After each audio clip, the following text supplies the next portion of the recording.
Après s'être quitté dos à dos en championnat 0-0, Dijonais et Bordelais se retrouvent à Gaston Gérard pour le compte des 8e de finale de Coupe de la Ligue BKT. En difficulté en Ligue 1 Conforama avec une 17e place, les Bourguignons peuvent capitaliser de la confiance par le biais de cette coupe, comme ce fut le cas lors du tour précédent avec un succès face à Caen alors qu'ils n'avaient plus gagné depuis 8 matchs. Éliminé en Ligue Europa, Bordeaux qui occupe une place de milieu de tableau peut faire de cette Coupe de la Ligue BKT un objectif en fin de saison. Girondins 3 fois vainqueur de l'épreuve, dont la dernière fois en 2009 c'était face à Vannes. Opportunité pour les Bordelais, mais la frappe de Caramo est déviée par le dos d'un défenseur dijonnais. 0-0 au terme de cette première période où les occasions n'auront pas été légion. Les deux entraîneurs effectuent des changements en début de deuxième période, notamment l'entrée de Julio Tavares pour succéder à Wesley Saïd. Côté bordelais, c'est Jimmy Briand qui prend la place de Samuel Kalou.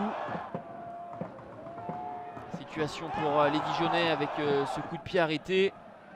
Personne pour reprendre ce ballon et mettre en difficulté Gaëtan Poussin. Une image sympa avec Jeannot qui percute l'arbitre de touche. Ça se finit avec du sourire. Beaucoup de tendresse dans cette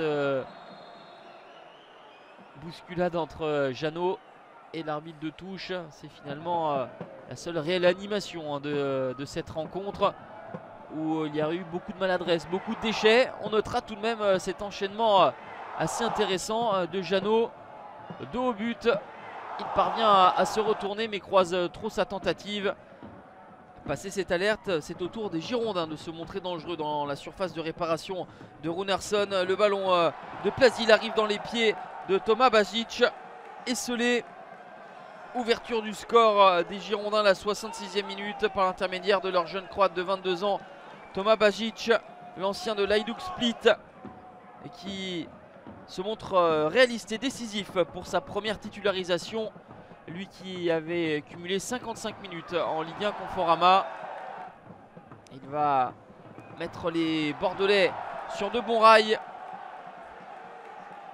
Les Dijonnais vont essayer de réagir avec notamment l'entrée du Sud-Coréen Kwon qui faisait son retour à la compétition, lui qui avait été blessé au tendon d'Achille. Mais les Dijonnais ne parviendront pas à revenir au score. Un petit but aura suffi aux Girondins pour s'offrir un ticket pour les quarts de finale et recevoir le Havre.